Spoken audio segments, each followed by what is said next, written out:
Coming up on this episode of the Dad Hat Shenanigans podcast. They were like these sweet little angels who just love daddy when he came home to when they see daddy come home. It's just that guy. My father passed in 2015. Then my mother passed in 2021, literally in that's very, very small window of time. And in writing the book, it almost became a therapy for me to get all the information down and just relive those moments with my parents. I think that watching your children connect the dots, and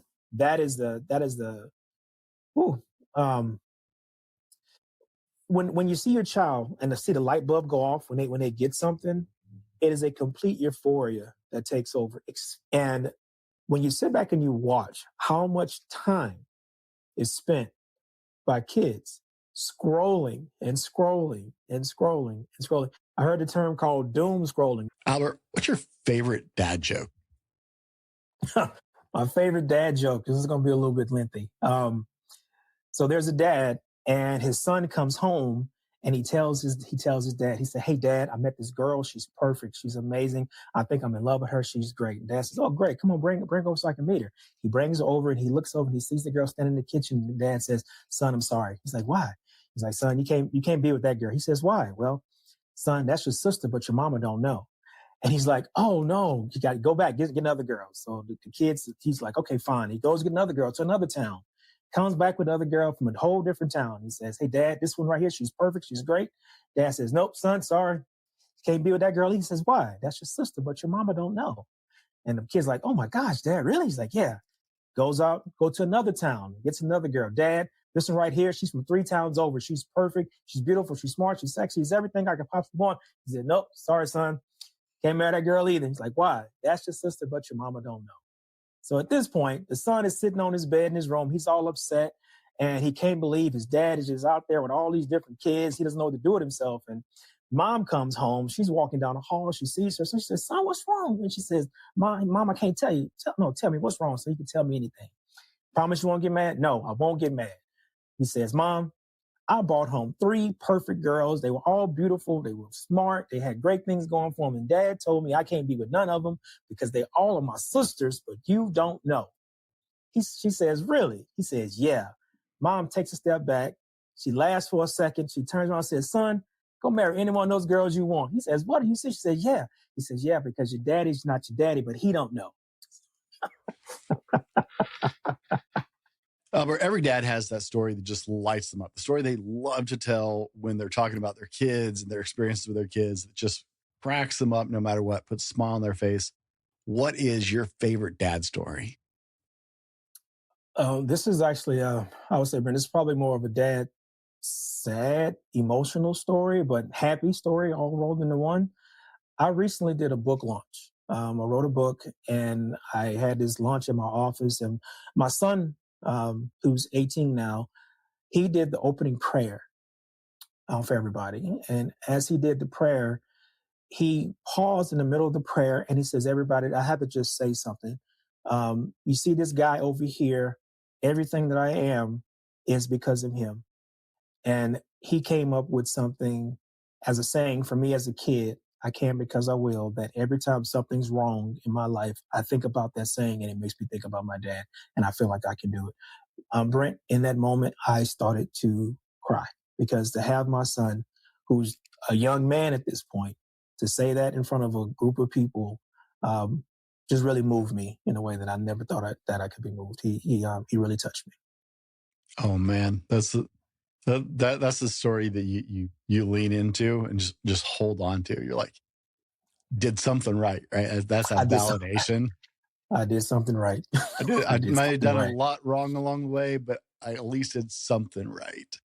Yes, yes. And he's the oldest too. So that's there's more to that to talk about.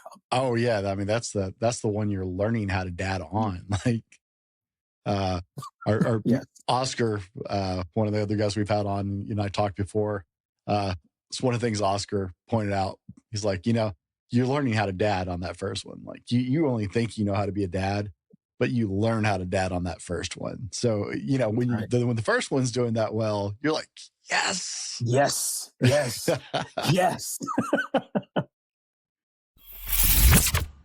Gentlemen, I sleep on my pillow. I sleep on my pillow Giza sheets, and with my pillow body pillows to hold my back in place.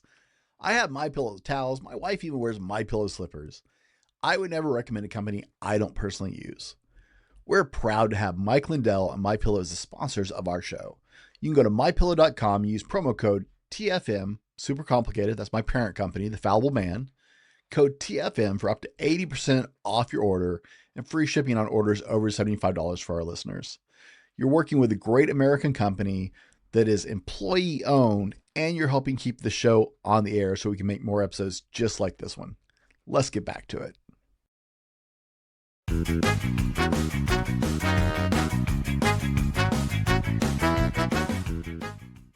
Welcome to the Dad Hat Shenanigans Podcast, the unfiltered truth about being a dad. Real dads, real stories, unfiltered, candid conversations on fatherhood.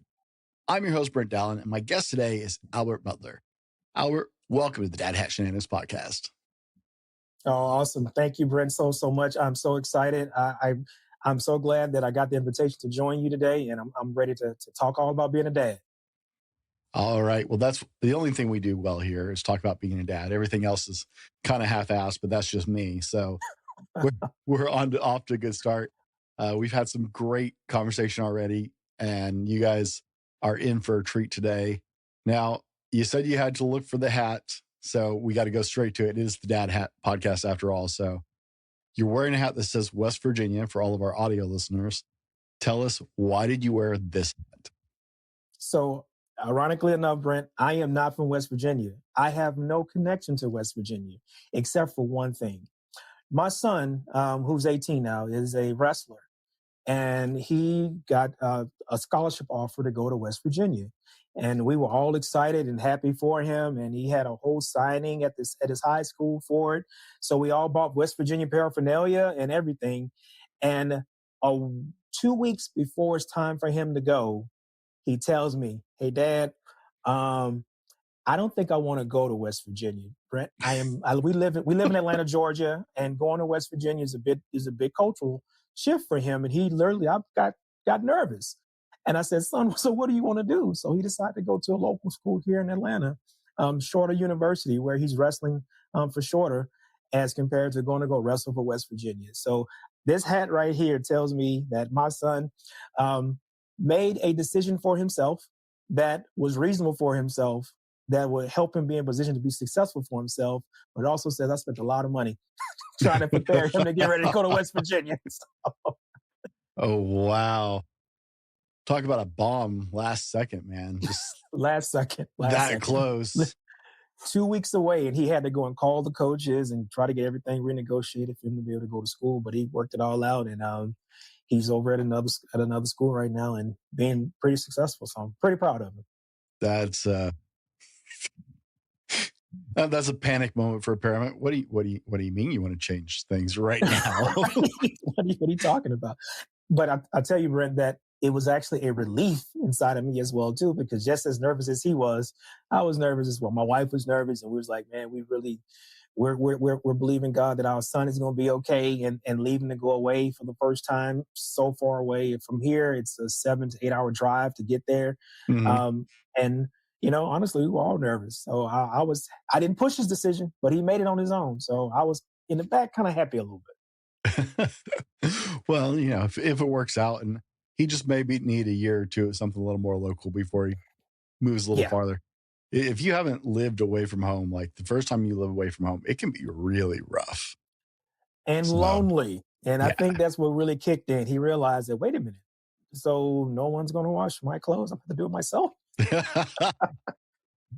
That's not lonely. That's just, knowing how life works. Right. Like, wait, do all this on my own? On my own. Run home on the weekend and dump it on mom? Mm-hmm. Yes. Yes. And that's exactly what he kind of takes care of stuff a little bit. But when he does come back home, it's a big sack. It's a big sack of clothes.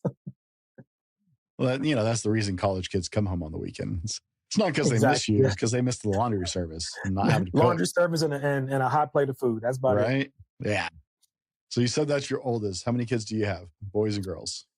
So he's just one boy. He's my oldest son, and have three girls, 17 and two 12-year-old twins. So my house is budding teenagers, and it's an interesting place to be. Oh, so we're talking early grade. That's what we're talking, right? Oh, if I take the hat off, you'll see the speckles along the way. Yes, very That's much okay. so. I Very can't much. hide it in my beard at this point. There's Right. definitely gray mixing in. So I got an Yeah, 11-year-old and a 13-year-old girl. So Oh yes. So the teenager vibe is a real thing, and that's it's a navigating path. My son was a lot easier than I'd say my girls, or they require a little bit more care. Some say it the nicest way. They can require more care. I've been looking forward to it. I used to be a youth minister, so I spent almost 20 years working with teenagers. When they were little, everybody's like, just wait till they're teens. No, I'm actually looking forward to that part. That part I understand. The whole Yeah. little thing that was rough for me, but now they're moving to that age group that I love to work with anyway, because you really start to see them emerge, right, into who they're going to be. And so I'm looking forward to it. But yeah, I'm also a girl dad, so the gray is coming in, and every boy is a dog. It doesn't matter who he is. Doesn't matter. Nobody's good enough. Not for my Exactly. baby. No, no, no, no, no. So I'll tell you too, Brent, that having a teenage boy, he's going through this evolution of self where he's trying to emulate his dad or show that he can handle it and be strong and have the bravado and all that good fun stuff. While my girls, um, they changed. So they were like these sweet little angels who just loved daddy when he came home, to when they see daddy come home, oh, it's just that guy. It's just that guy. He's here now, So it's a process that realize that, hey, they're going through this evolution that, like you mentioned before, they're changing. They're becoming who they really gonna butt up to be, and it's an exciting experience, but at the same time, it can be a little turbulent. Be a little heart rough. Like I'm dreading the day when my daughters aren't excited when I walk through the door. Right. That I know it's coming. I'm dreading Yes, that yes. day, because Hopefully, that it doesn't come for you. Hopefully, it doesn't come. when they're younger, you walk in the door and you could be gone like, I was at the store. I was gone like 20 minutes, guys. They're like, Dad, right? You can do no wrong. You are Superman. Right. And then that day passes where you're like, I'm back from my 3-week trip. They're like, oh, hey, Dad. So I think too, at least my experience is that my children, including my son, um, they like to find my flaws, and because I try to put on that Superman cape and being a great dad, and just being that guy for them, it gets to a point where they sort of poking the bear a little bit. Oh, So if yeah. I Yeah. try to exert some level of discipline of, hey guys, clean up your room, clean the kitchen, pick up behind yourself at any moment, if I slip up, if I don't pick up behind myself, or if I forget a cup on the table, Mom, Dad left the cup on the table. You see, he's not doing what he's supposed to do either. I'm like, what are you guys doing? Come on, guys. Come on. It doesn't have to be like that. But they try to find kinks in the armor all the time. All the time. Oh, yeah. Yeah. My youngest will throw me under the bus in a heart. Like, they're both daddy's girls, but like she will not hesitate to throw you under the bus to protect herself. Yes, If someone's yes. getting in trouble, it's not going to be her, It's right? not gonna be them. Mm-mm. No, no. I'm And like, then really, because I have baby? twins as well too. Yeah, the twins are really they are. Whew, man, there's something else, because they kind of they leverage off each other strengths and their weaknesses together, and they come together. This is like a little power little person that can manage any scene at any moment of to get what they actually want out of it. But it's fun. It's fun, all rolled into one. It's like, what was the old show? Voltron, unite. Right.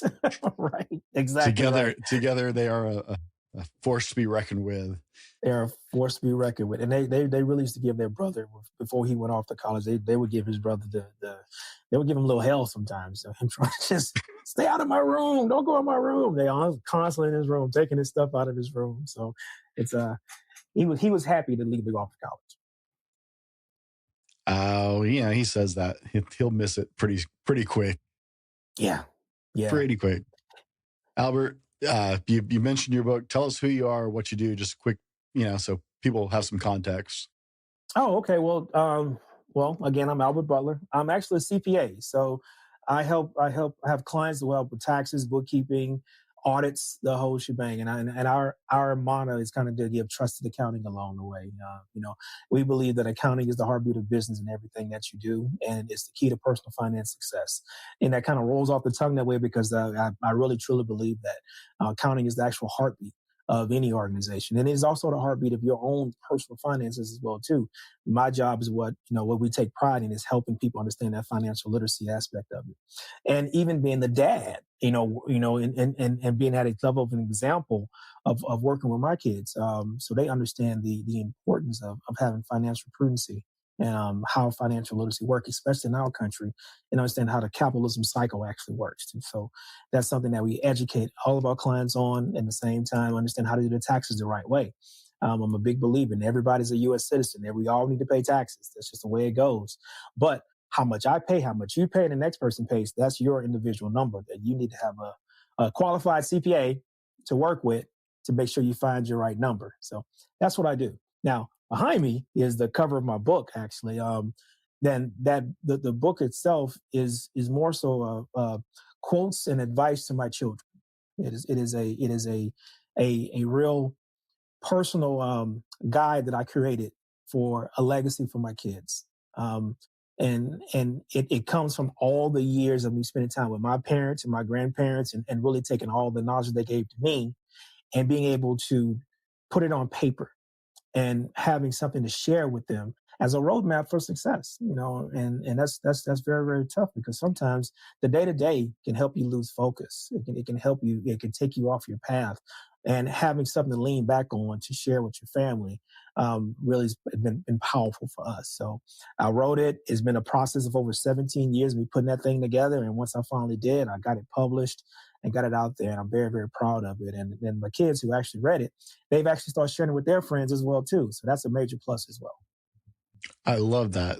I love the cause behind your book, that you put it together to pass down to your children the knowledge you've learned, knowledge imparted to you by your family. I'm a big family person, and like that generational knowledge that gets handed down inside the family. Albert, what is the best advice you have for other dads? Oh wow, Brent, that's an awesome question. Best advice. I am a big believer in being present. I like to say being present is critical because you got to be in those moments when you can actually tell your kids that you believe in them. I found that when my dad told me that he believed in me, it always made me feel so much better and stronger in anything I was doing. And when my kids hear me say that I believe in them, it just puts a smile on their face. So that's the best advice I can give. That's What right. is your favorite part about being a dad? Oh gosh, I think that watching your children connect the dots, and that is the whew, um, when you see your child and to see the light bulb go off when they get something, it is a complete euphoria that takes over, especially when you have to work with them to try to understand it and get it. I've coached my son in football, I've coached my son in wrestling, and in the process of us growing up together and working to be able to coach him, when he would get it and see him be successful, all you can do is smile. All you can do is smile. Same for my girls, especially when like with school. Any classwork in school, my wife, she sits and she works with them so diligently, and then when they get it, they're so overjoyed and they're so happy. So much so they start bragging about how well they get it. I can tell you one of my middle daughter, she went to go take the SAT, and when she came and got her score back, um, complete happiness, complete blushing, complete complete all the above, and just seeing that inside of her just makes as a dad, makes your heart almost skip a beat for the joy that your kid can actually have. Before you became a dad, what was the best advice you were giving about being a dad when you found out you were going to have a child? Because everybody has a advice. The minute they find out you have a kid, you're going to have a kid, they have advice for you. What was the actual best advice you got? Because I'm sure you got lots of trash advice like I did too. Ironically enough, Brent, my family is unfortunately scary unique. They'll give advice without telling you that they're giving advice. If that makes sense. And as you look back and start reliving some of the things that you were told, you realize they were actually giving you advice in the process. And I would tell you the biggest one that my mom gave me was just to be patient and not expect your kid to be perfect. That was probably the biggest piece. My dad my dad would tell me, he's like, son, you better learn how to change diapers. That was his biggest piece. Learn how to change diapers. And of course, you just got to, you just got to. And my sister gave me the advice in the process of changing diapers on the proper way to change a girl's diaper. That's critical. That's critical because they have extra folds that boys don't have. So that was, I would say, that was probably some of the best advice because my wife appreciated that my family was really keen on making sure that I was tuned up and teed up on how to be a good dad. Well, and there are definitely right the differences you have to face. I have two girls, but like I have a friend that I was they were him and his now wife were a 17-year-old couple that got pregnant when I was their youth minister. Mm, Um, and you know what? They've been happily married for well over a decade and a half now, three beautiful children, thriving as a couple. But I spent a lot of time with them in that first year and a half or so. Um, I spent a lot of time helping him with the baby while she was finishing her AA degree. Thankfully, they lived like across the park from where I did. So mm, it was easy to do my office hours at home and then go spend part of the day with them. But, there are differences in boys and girls that you don't know when you get that first kid, right? I didn't have boys. Any dad I know who's going to have a boy, I now, as a shower gift, buy them PPTs. Have you seen these? I have actually. Yeah, you're talking about right. Right? These are the greatest things ever. Somebody was Yes. thinking. But if you have girls, you don't know you need those, right? It doesn't quite work the same. But Yeah. with little boys, yeah, I buy those for dads all the time. Be like, what is this? I was like, you'll understand soon. Yeah. So, uh, funny story. Teaching my kid to PP the, using Cheerios. So basically, you throw the Cheerios in the toilet and say, "Hey, man, it's time to shoot Cheerios." And hey, he would go to town. It was like the funnest thing to do. He's like, I gotta go. Where the Cheerios? He'll take them, throw them in the toilet, and he's going to town. I think another one too is when you're trying to potty train a kid is, hey, remove the diaper when they can walk. When they start able to walk, just take the diaper off of them, and they don't want to make a mess. They're more inclined to go to start using the potty. That was a big one as well too. And it worked. That one worked a lot actually. They don't want to make, naturally you don't want to have a mess on you, so they'll go find a potty to go use it a whole lot faster. Man, that one was a hard one. My wife was like, this is what we need to do with that. I was like, that just sounds all kinds of bad to me. Like in my It- head, yes, it it just was sounds hard the all first kinds of time. bad. Oh, and scary. Like I'm like, so you sure you want to do this? I'm like, okay, let's go for it and see what happens. But it Oh, worked. It definitely worked. yeah, yeah, no, it was a very effective. But yeah, that was one of those that was like, I don't know how I feel about this idea. Right, right. Albert, what do you want to dive into today? Well, I think Brent, the teenager conversation is huge to me because, like I said, I have a house full at this point, and still trying to make sure you can be that example and be patient and realize that they are going through these changes I'll be honest, is hard.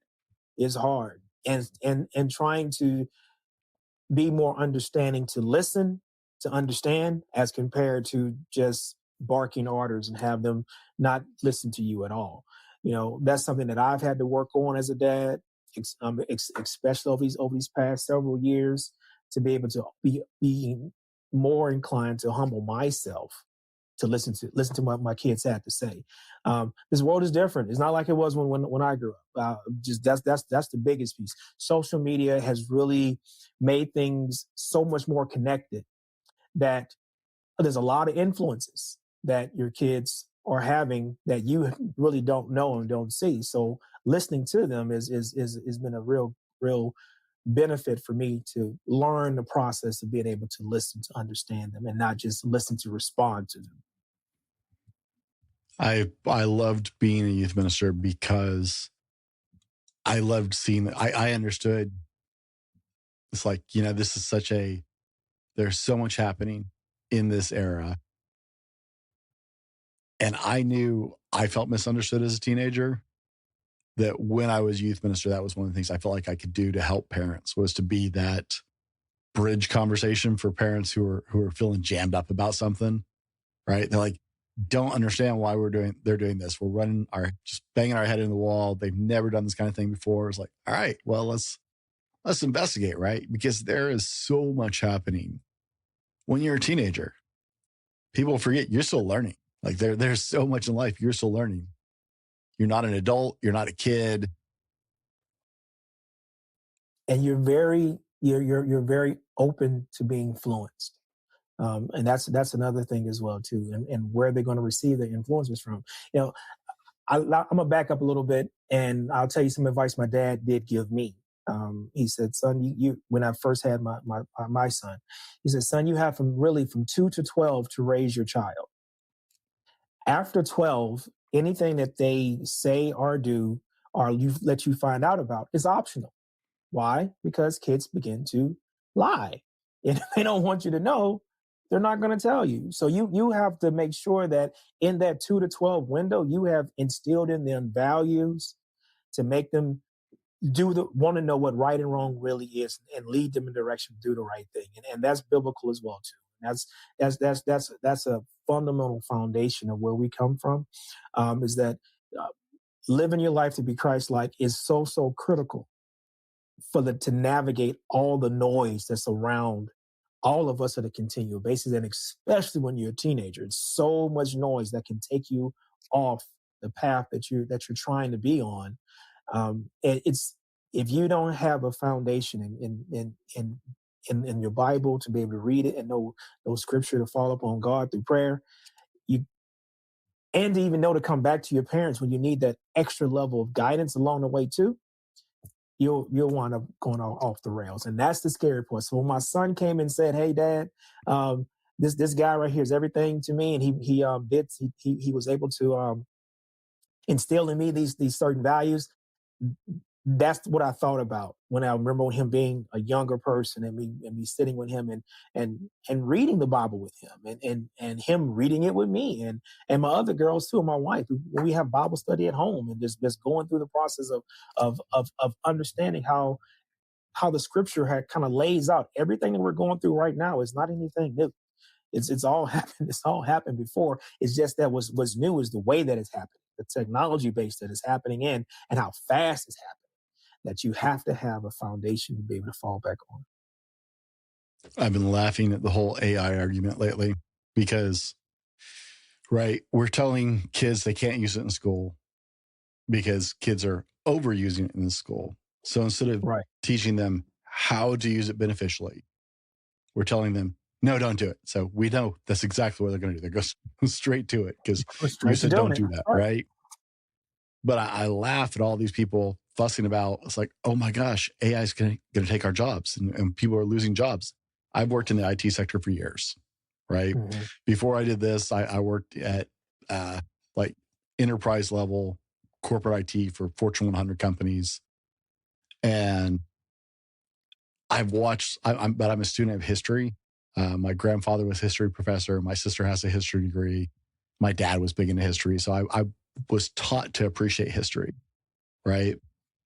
And I look at AI and I'm just laughing because everybody's like, "Oh my goodness, it's so bad." That's what everybody said about the manufacturing, right? We That's right. This is just the newest iteration of some kind of technology replacing people, right? Remember when self checkout lines started showing up in like grocery stores and stuff? Oh yeah. Yeah. Everybody's like, Yeah. it's the end of grocery stores. That's right. This is just AI is just the next new thing to replace humans on some stuff. But we've gone through that over and over with every iteration of technology. And we like to think everything is new. But I mean, you're right. The world has spun for however many years and we've gone through it. It looked a little different. We're experiencing it differently because the world has evolved and technology has evolved. Our lives have changed. So we're experiencing it differently than maybe 1,000 years ago. That's right. But it's not a new issue. So the best example I like to tell folks about AI is that when they came up with a pen as a writing tool, and before that they had a chisel where they were making graphs on different walls and everything. Now we have paper to use. This is evolution. This is change. This is transformation. It's just, and at the end of the day, AI is a tool to be used, not Mm-hmm. a replacement. That's going to be it's a tool, and the better that you use the tool, the better that you will be. So if I decide, hey, you know what, I'm not going to use pens anymore. I'm going to still use the chisel to write. Well, everybody's going to write faster than me, and I'm going to get left in the dust. Well, if you decide not to use AI, everybody's going to get faster than you, and you're going to get left in the dust. So the one thing that's constant is change, and if you can't adapt to the change, you're going to keep on. You're going to get left behind, and if you want to get left behind, so be it. If you don't, adapt to the change and be adaptable for change. Well, and this is the world our teenagers are living in at this point, right? AI, Growing up in, yeah, they're telling them in school, no, you can't use AI. No, we need to be teaching them how to use and how capitalize to on use. AI. Because there Mhm. are companies now, if you're not using AI, if you don't know how to use it, you're not getting a job with them at this point because it's No. here to stay. We can't put the genie back in the bottle, right? So as Mhm. parents, like I'm a big proponent of parents understanding technology and educating themselves on technology as it happens because your kids are going to be experiencing that, whether you want them to or not. And Right. you need to know what they're using. You need to know how the social media apps work. You need to know how AI works because these are all relevant conversation in your teenager's life. And if you can have that conversation with them, then you still have a chance to help guide and direct as they go through this. Right. If you Right. can't talk about it all, if they're like, oh, well, I posted this on Snapchat, and you're like, what's Snapchat? Right. Right? You're like, oh, you Googled that, right? No, I didn't Google Snapchat. Thank you. But yeah, right. Well, You can't get Rick, lost in that. I have another one for you. Roblox. My kids play Roblox, and if I didn't learn how to play Roblox with them, that's opportunity for me to spend time with my daughters. They love playing Roblox. So guess what? Daddy plays Roblox too. Oh yeah. I Yeah. I got addicted to World of Warcraft. I actually like before ever anyone talked about gaming addiction, I actually like I I lost 3 years of my life to that game, World of Warcraft. No kidding. Like you can type Oh no, slash I can played. believe you. You Yeah. can type slash played in the command line for each of your characters. And it'll tell you exactly how many hours you've been on that character over the course of the Yeah. existence. 3 years of my life, bro. I was a Wow. top level gamer, but I started it because some of the kids in my youth group, they didn't fit with everybody else, but they were Hmm. all computer gamers. So I got them to teach me how to play World of Warcraft and play World of Warcraft with them. And that's how we bonded. And that's how they opened up with me. And we talked was I was sitting, we come over and like, there'd be 6 of us at my friend's computer shop playing World of Warcraft together. Yeah. And the kids That were is awesome. excited to play with their youth minister and their dad. Hmm. Yeah. So I'll go one step further. It's kind of going to be a slight pivot, Mm-hmm. however. What do you think about the noise of social media? Because that's another one that, as a dad, trying to guide your kid through the noise of all the things that are around. And social media is the biggest thing that's around right now. It's a lot of noise. It's a lot of noise. I'm a mean dad. My kids are 11 and 13. They do not have social media. They're not allowed on Mm-hmm. social media. Um, it's one of those things, right? Because I am a nerd. I'm IT runs in my veins. Uh, I'm not anti-technology. However, I like to look at the far-reaching ramifications of things, right? And from what I have seen from MySpace till now, social media has brought nothing positive to the world. Mm-hmm. There are some great accounts. I mean, I'm all over social media, right? Trying to put out good content. And there are definitely some great and some funny things on there. There are some really encouraging things on there sometimes, but those are far and few between comparatively.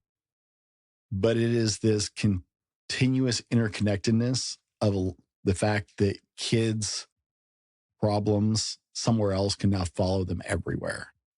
Right. Right. Anything is how you use it. Like I said, AI is about how you use it. But used to, like, I was picked on as a kid. I was a fat kid and I was a fairly poor kid. So I got picked on until I got my height, and then no one wanted to mess with me because I grew a foot over Right. the 1 year. But when I went home to a loving family and a circle of friends. Mm-hmm. That bullying didn't follow me. And now, with us so connected, it is so frequently used to continue that picking on and the bullying. Like, bullying didn't used to be a discussion when I was growing up as a kid, right? I'm Right. a Gen Xer. We didn't talk about bullying. It just happened, but it didn't follow you and it couldn't stalk you. Now, not only can you be picked on, you can feed yourself all this crap of everybody's best moments, and most of it's fake, to make you feel bad about yourself. Right. And there's just not enough of an upside. I'm a huge proponent of waiting as long as humanly possible. My kids know I have social media. They see my social media. They don't see I also don't spend time on social media other than to jump on and put posts on. Like, my social Right. media game is horrible because that's all the time I spend on social media. I get on my computer and I post and I get off because it doesn't, other than YouTube, I love YouTube, but other than YouTube, it doesn't give anything positive back to me. And I have dealt with so many teenage girls who already have so much of a struggle in this world Mm-hmm. of being judged and picked on and made to feel less than, that it's just not, there's not a healthy enough trade off to expose them to it any sooner than do. Right. Right. So Um, let me give you a added to that. So I didn't give my kids a cell phone. My son didn't get a cell phone until he had to leave to go on a football trip or wrestling mhm. trip without me. So then my wife said, "Hey, he needs to have a little phone." So we got him a little phone. Then my second daughter, she didn't get one as well because they're literally 18 months apart. So she got one when she went on a trip like away from us, like for choir or something. My two younger ones don't have one at all. And when you sit back and you watch how much time is spent by kids scrolling and scrolling and scrolling and scrolling. I heard the term called doom scrolling. They're doom Mhm. scrolling. Like, what is like, and you just going, going, going, going, going. Yeah. And you look up what value did that time bring to you when you're looking at funny stuff, dancing, things that are not adding true value to you being successful. So that's one of the avenues where I try to sit back and I tell my kids, you have to know how to put your device down. How can you just turn it off for a second and put it down? So what we did was every 30 days, my kids have to have read a book and they have to do I call a literary review of that book, and then they have to present it to my wife and I and to the siblings. And then we vote on who does the best presentation. Why? Because speaking And verbal communication and written communication is so critical and so important for your overall success, but also being able to read information inside of a book as compared to just scrolling on social media and being told is so scary that a lot of our children are not getting that benefit no more because their minds are kind of really wrapped into social media. And then have an opportunity to break them away from that is what I've been trying to do with my kids. And I would encourage other parents to think about ways to do that, to help support their children in their development and growth. We went with the I have a cell phone that is listed as the girl's phone because Mm, my oldest daughter just started traveling for sports last season. yep. She's a basketball player, so she just started last winter. I went and got a cell phone, and it's a smartphone, but it's was made clear as this is my phone. It is for you guys to take with you to away games, to overnighters. Anytime you're away from us, you can take it with you. But it is my phone, which means I have the right to look at everything on it. Hmm. You may use it to text your friends. They only have so many friends who have that phone number. And then it has all the family members. They can call family anytime they want. They can message with family members anytime they want. And they both have a couple of friends and they're allowed to text or FaceTime with them. But their mother and I can look at it at any given time because it's our phone. It's not their Right. phone. Right. Um, but we're big into, we got them hooked on books early. My Hmm. wife and I are both avid readers. And so we were down. So I live in the middle of nowhere. We live in a town of like 8 to 10,000 in the middle of the state. Uh, I've got a dentist appointment for the girls in a couple of weeks. It's like 35 miles away. Oh, okay. Yeah. Um, we are in a small town, but we had driven down south to the Tri-Cities area, which is a bigger area in Washington. And we took my mom out for her birthday dinner or something to the Texas Roadhouse. And it's like, it's an hour and a half drive home. And it's like, Hmm. okay, I'm a little too full to get in the car. So we're going to go over to the mall because there's a mall here. But I took them to Barnes and Nobles because they'd never seen, like, our local library is tiny. And we Hmm. have a new one, but it's still like me compared to like a city's library or something. So they had never seen that many books in one place. But we took them there purposely to the children's section and just cut them loose. I said, find something you love. Well, how do we know? Well, the back of the books tells you about the book. You can look at the picture to get an idea. We took them as huge. The children's section there is as big as our library is. Mm. And so we turned them loose. We let them rove through that store for like 3 hours Wow. and just go through every book until they found one that they went, this looks really interesting to me, Dad. I was like, great. And they found series that they wanted to read, right? The book that looked interesting. Gratefully, both of them were actually series, like 30 plus book series for young adults. Yeah. Um, and that just fueled it, right? But we let them find books because that's what it took for me to learn to read, to want to read, Hmm. was I had to find the right book. And then I found the right book with the right author for me. And it was like, it clicked and I love reading. But I was in high school before that. And I Yeah. was surrounded by bookworms my whole life. Everybody in my house was bookworms except for me until I found the right author, right? So that's what we did was we took them, found them a place where they could just go through. I had no plan. I was like, we don't have to be anywhere tonight. We'll get home eventually. Who cares? And we just Yeah. let them wander through and wander through. And that is one of the few things I always say yes to. My children want books. My children ask books. We have library cards. We have the online library for the state. And it's like, oh, book, yeah, sure. We'll buy that book. Oh, you can't find it in the library? That's fine. I'll buy it. You know, Yeah. they always get a yes on that because we wanted to emphasize reading has great deals of value for you. And so my kids, Hmm. like, I don't even have to tell them, they go read. It's amazing. That's awesome. Then I That's started paying awesome. them to read So business books. you're taking the words out of my mouth. Yes. Yes. Yes. Yes. So that's another caveat as well too, because I'm a big reader, and I used to not be, just like you were saying, I used to not be a big reader. And then when you realize that a lot of the things that you're dealing with, either be reading the Bible or reading some bibliographies or biographies about different people, you'll find that they actually went through that stuff too.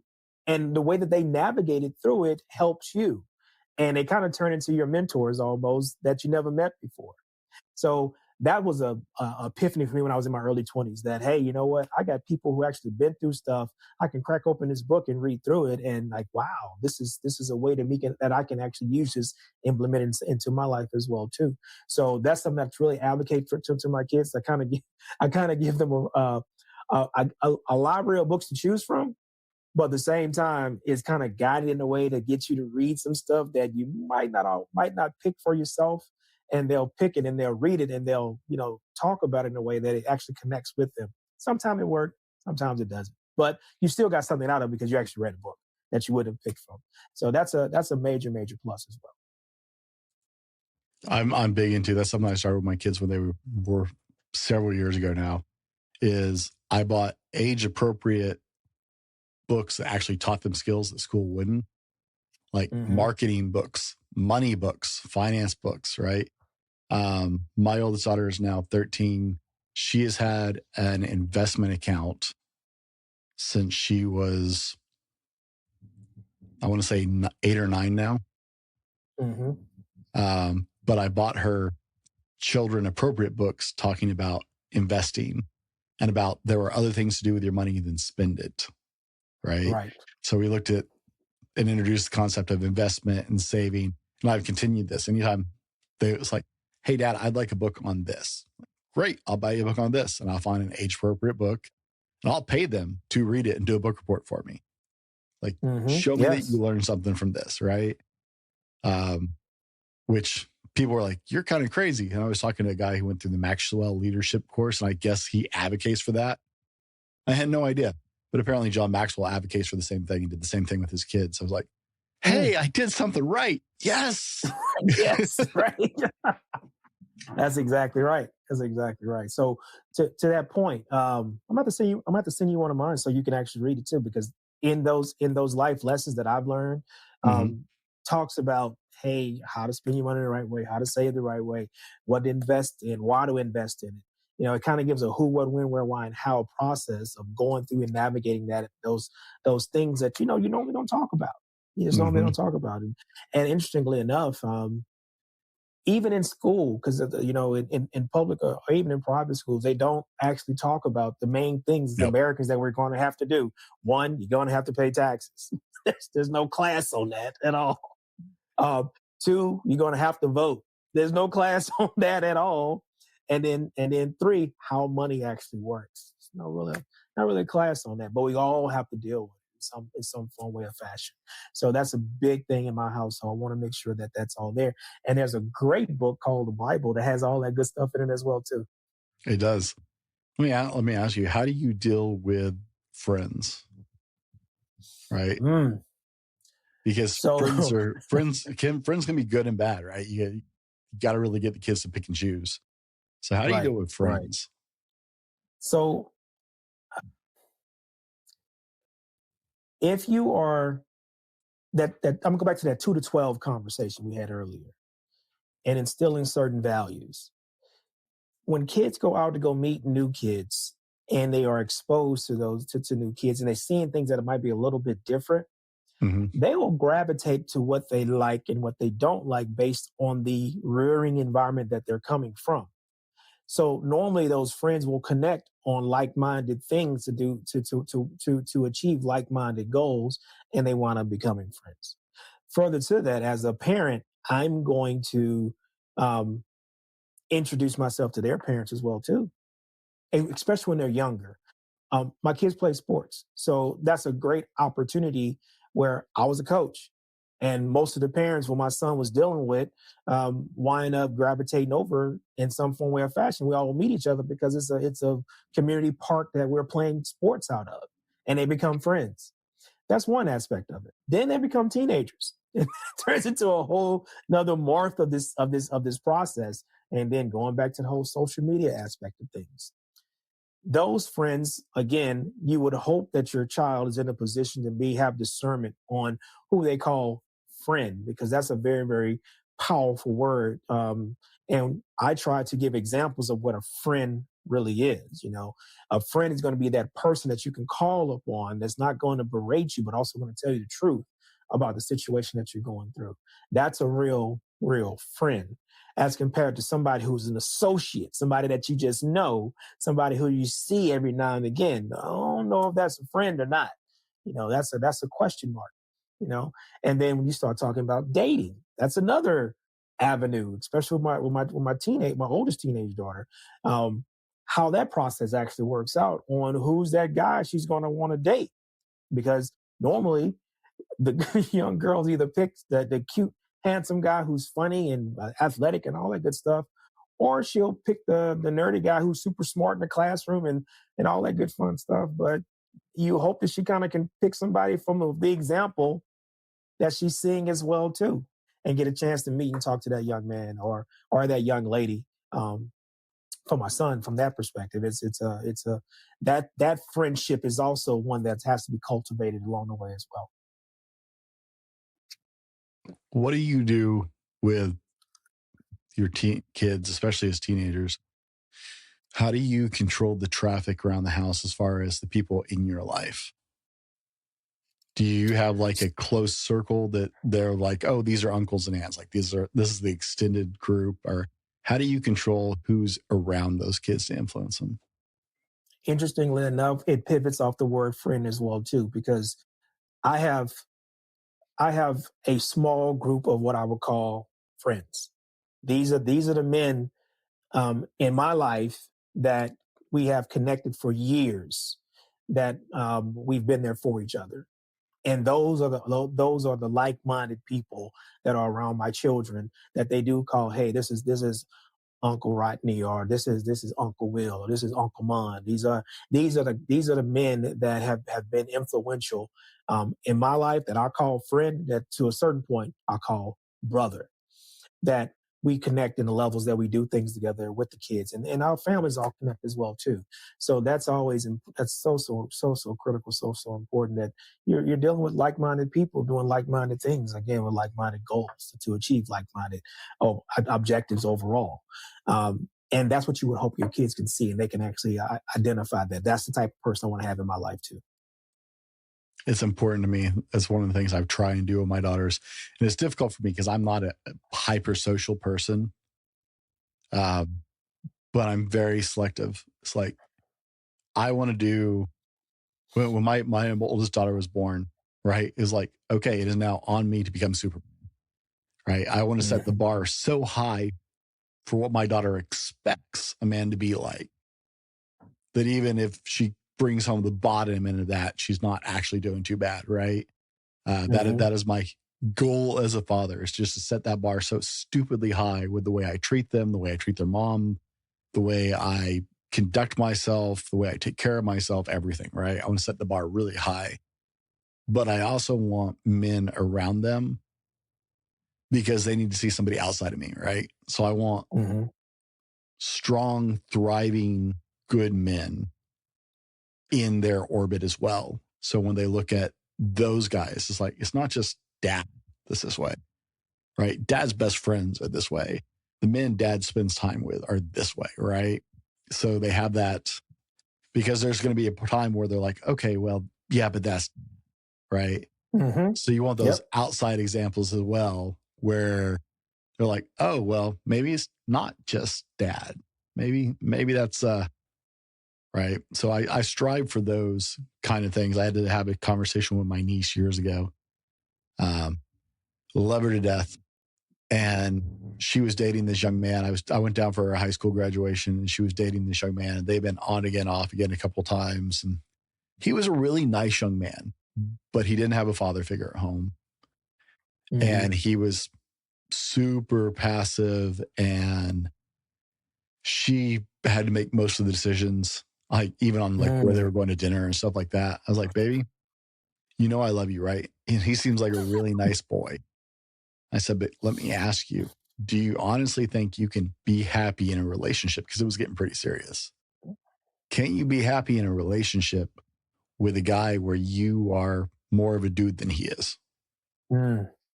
right? I said, I know that no girl wants to hear you marry your father. I said, but you do. I said, but But you do. let's step aside from that. Your uncles are all ex-military. We're all bikers. We're all gun nuts. We're all super fit and strong. Right. She is surrounded by, I hate to use the term alpha males because it's such a term, like BS term these days. Right. But it's like you are around these hyper masculine men and have been Yes. your whole life. This is what you know. Are you going to be excited about a guy that's forever, that's where you got to make the decisions, where you got to be the guy most of the time? Like they broke down, she had to change the time. Oh no. No, no, no, no, Because no. of her father, that girl could change the oil, change the tire, alternate the, like, she did all. He made her work on her car. My brother taught her to work on her car. It's like, you're going to drive it, you're going to be able to take care of it. Right. Right. Which I entirely applaud as a father. But it's like, I want my daughters to be able to change that tire. They're going to know how, but they shouldn't have to change that You tire. shouldn't have to. You should not have to. No. Right. So how do So you that's prioritize deep. that? So it's interesting because I'm a big believer in teaching a love of independence for the individual. Because as they grow into their independence and they find someone who also is independent, they're not going to put up with somebody who's not. They're not gonna like that. But they're gonna meet somebody who's gonna be independent so they can be interdependent upon each other. To make that union, that's critical. What I'm good at, you're good at. What I'm bad at, you're good at. So we can make this work in a way that we can be a thriving couple together. So that's an interesting story because having your niece in that position where she's going to start at a certain point. She might not realize it now, but at a certain point down the road, she's going to be like, I really don't want to have to go change the tire. I should not have to go change the tire. My dad always changed the tire. Why can't you change the tire? And they're not going to be equally yoked, which is going to just completely bring a travesty because they're not going to. Then it leads to her not respecting him not respecting her, and turns to arguments. So it's good that you had that conversation with her because she needs to understand that, hey, I love you and I care about you. So I'm going to tell you this. I'm going to be honest with you. This is the type of thing that could result from this. And if you're happy with this, the way this is, know that you were told and you were given advice about it because down the road, you might not like it as much. You might not. For me, as far as I go, with my girls and my son, finding that right person is critical for you being interdependent upon each other.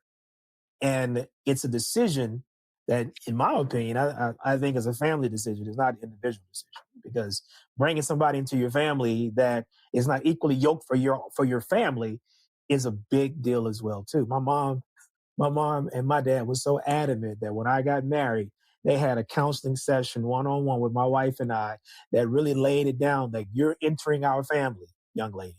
This is what this means. And I had it on her side of the family as well too. I'm entering your family. I'm becoming a man for this side of the family as well too. And I have a responsibility to be at this point the patriarch of my family that I had to be built to be that way. So it's very, very important that those roles are laid out for interdependence on who can actually be a couple that can work truly solely together. How do you work on teaching your teenagers how to respect the other sex Mm. to set them up for healthy relationships? I'm going to reach over my desk and I'm going to show you. This is how. In this, it's I don't want to be cliche about it, but in the scripture is written on how a man's supposed to treat a man and how one's supposed to treat a woman, and it's very factual that husbands love your wife as Christ loved the church. How did Christ love the church? Well, Christ died for the church. You got to be, as a man, you got to be willing to die for your family. You got to be willing to die for your wife. That's just the way it's biblically is supposed to be. And same case in point, the wife is supposed to be there to support the husband. And in that role, we work again interdependent together so we can support the family. Because it's not, it gets to a certain point when you realize when you have kids, it's not about you no more. It's about those kids. And you got to realize that my responsibility to make sure that these children can go into adulthood to make it to the next generation so we can continue the cycle of growth and development along the way. So that's how I teach it. I love it. Albert, I think you and I could actually talk for many more hours, but we got to Probably keep this could, man. reasonable. If We people probably want could. to follow up and find your book or connect with you, where's the best place to connect with you? 100% is just simply albertbutler.com. You can go right over to the website.